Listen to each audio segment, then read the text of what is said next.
Hindsight, Pillars of the Earth. Ken Folliett's Pillars of the Earth is a point-and-click adventure set in medieval England. You play as many different characters, all somehow involved with the building of cathedrals. Considering how story-heavy the game is, I can't really say much without spoiling. However, I will include a section at the end of the video where I go into some spoilers to illustrate some of the problems I have with the game in hindsight. Technically speaking, there aren't many problems with the game outside from occasional animation hiccups. There's also some ambiguity in mechanics. For example, occasionally you come across actions where you have to use the hint or on items or people to make things happen.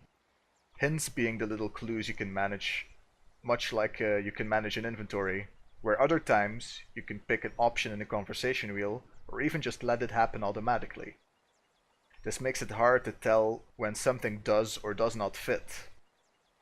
People interested in the point-and-click genre of games will probably love to hear that there are no space physics involved, as far as I recall.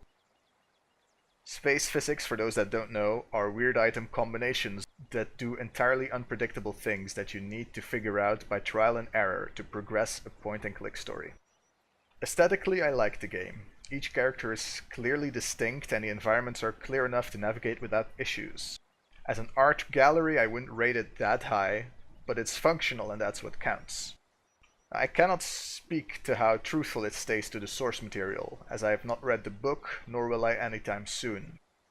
Spoiler-free story-wise, I felt like my choices mattered, and it kept me invested to the point where I felt sad when the characters were sad and happy when they were happy. I was rooting for their successes and for the downfall of the antagonists.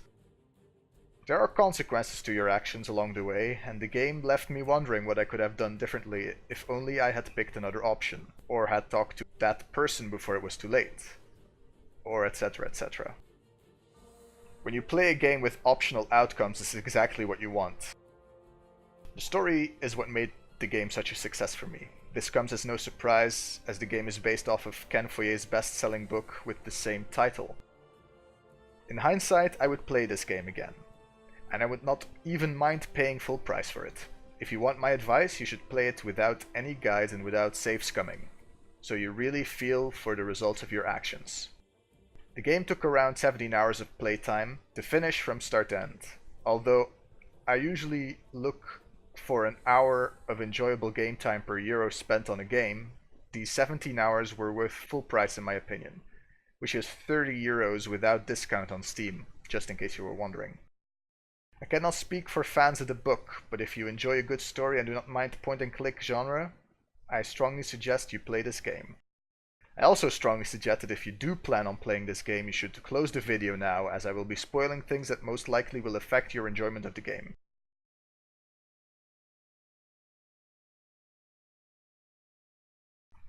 Everyone spoiler-phobic left? Good.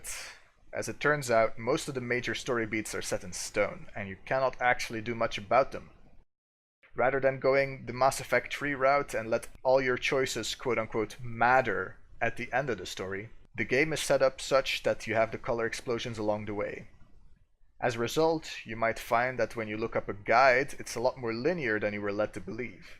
The reason I mention this after all the people that want to play the game have left is because while I was playing the game I didn't know this, and I enjoyed it a lot more because of that. I believe this is one of the few cases where ignorance is bliss, and I feel had I known, I'd probably have played differently and not enjoyed myself as much.